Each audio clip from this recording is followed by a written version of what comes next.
नमस्कार मित्रांनो, M D टायटिंग चॅनलमध्ये आपलं स्वागत आहे. कापूस सोयाबीन अनुदान या अनुदानाकरता त्या शेतकऱ्यांना केवायसी करायची आहे. परंतु केवायसी करताना बऱ्याच शेतकऱ्यांना अडचण येत आहे. म्हणजे Aadhaar number is not valid for portal असं काहीतरी सिस्टम म्हणून एक तुम्हाला स्क्रीनवर दिसतं, त्या पद्धतीचा एरर त्या ठिकाणी येतोय. आता हा जो एरर येतोय याचं नेमकं कारण काय आहे, त्याचे नेमकं काय काय कारण आहेत, हा कशामुळे येतोय, याची चर्चा आपण या व्हिडिओमध्ये करणार आहोत. तर चला विलंब न करता आपण तात्काळ नेमका हा प्रॉब्लेम जो येतोय तो शेतकऱ्यांना कशामुळे येतोय आणि या प्रॉब्लेमवर काय पर्याय करता येऊ शकतो याबद्दलची चर्चा या व्हिडिओच्या माध्यमातून करूयात.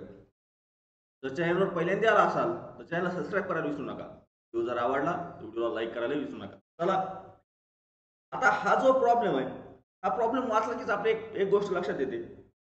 या ठिकाणी ज्या पोर्टलवर आपण आधार नंबर टाकतोय तो आधार नंबर आपला त्या पोर्टलवर ऍड केलेला नाही.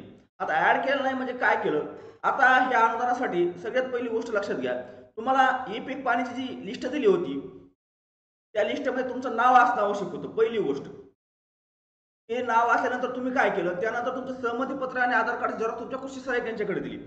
परंतु कृषी सहाय्यक यांनी ते आधार कार्डचे झेरॉक्स पोर्टलला लॉन्च, म्हणजे तुमच्या आधारचं जे इन्फॉर्मेशन आहे, तुमचा आधारचा नंबर असेल, तुमचा मोबाईल नंबर असेल आणि तुमचं ॲज पर आधारचं जे काय नाव असेल ते नाव तुमच्या क्षेत्राला त्या ठिकाणी ऍड केलं.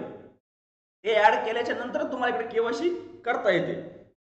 तर त्या ठिकाणी जर तुम्ही कृषी सहाय्यक यांच्याकडे डॉक्युमेंट दिले नसतील, सहमतीपत्र किंवा तुमचं आधार कार्ड जरी दिलं नसेल तरी सुद्धा तुम्हाला या ठिकाणी केवायसी करता येत नाही, तुम्हाला हा एरर येतोय.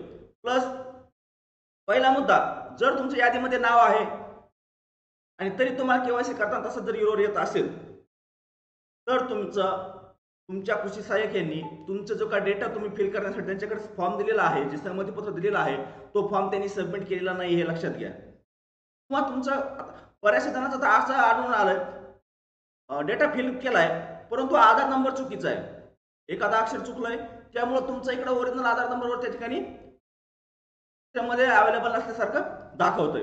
त्यामुळे काय करा, ज्यांच्या केवायसी होत्या त्यांनी करून घ्या. परंतु ज्यांना हा प्रॉब्लेम येत आहे, यामध्ये प्रॉब्लेम पहिली गोष्ट लक्षात घ्या, यादीमध्ये आपलं नाव कन्फर्म आहे का. पण नाव असेल तरच तुम्ही सहमतीपत्र दिलेलं आहे, तुम्ही सहमतीपत्र दिलंय का, आणि सहमतीपत्र दिल्यानंतर कृषी सहाय्यक यांच्याकडून शहानिशा करून घ्या, त्यांनी पोर्टलवरती माहिती भरलेली आहे का. ह्या जर गोष्टी सर्व झालेल्या असतील तर तुम्हाला केवायसी त्या ठिकाणी करता येते. याच्या व्यतिरिक्त सध्या फक्त एक सर्व्हरचा एक प्रॉब्लेम चालू आहे, सर्व्हरमुळे सुद्धा बऱ्याच शेतकऱ्यांना ही अडचण निर्माण होते. परंतु सर्व्हर व्यतिरिक्त सुद्धा ज्या शेतकऱ्यांना आता जस्ट मी तुम्हाला स्क्रीनवर जे दाखवलं, ऑलरेडी केवायसी झालेली शेतकऱ्याची द्या, तरी सुद्धा त्या ठिकाणी तसा एरर होतो, तो सर्व्हरचा प्रॉब्लेम आहे. परंतु बऱ्याच जणांचं त्या ठिकाणी डेटा फिलअप केलेला नसल्यामुळं प्रॉब्लेम येत आहे. हा डेटा फिलअप करण्यासाठी आपल्या कृषी सहाय्यक यांच्याकडे सोबत संपर्क करा आणि त्यांच्याकडून डेटा फिलअप करून घ्या. आता याच्या व्यतिरिक्त जरी काय आपली समस्या असेल किंवा काय अडचण असेल, फक्त ह्यात मूळ गोष्ट एक लक्षात घ्या, तुमच्या कृषी सहाय्यक यांनी डेटाबेस फिलअप केल्याशिवाय तुम्हाला केवायसी करता येत नाही. यादीमध्ये तुमचं नावच नसेल तर तुम्हाला काहीच करता येणार नाही. यादीमध्ये नाव आहे, तुम्ही फॉर्म दिलाय, फॉर्म दिल्यानंतर जर तुमची केवायसी होत नसेल तर तुमचं पोर्टलवर जे काय आधार नंबर फिलअप करायचा तो फिल केलेला नाही, तो भरलेला नाही, ती जागा रिक्त असल्यामुळे तुम्हाला केवायसी करताना आधार नंबर या पोर्टलशी संलग्न केलेला नाही, अशा पद्धतीचा प्रॉब्लेम येतोय. हा प्रॉब्लेम सॉल्व्ह करण्यासाठी एकदा कृषी सहाय्यक यांच्यासोबत संपर्क करा. यादीमध्ये नाव असेल तरच त्यांना सांगा आणि त्यांच्याकडून कन्फर्मेशन करून घ्या की माझं सहमतीपत्र किंवा माझे आधारची डिटेल तुम्ही भरली का.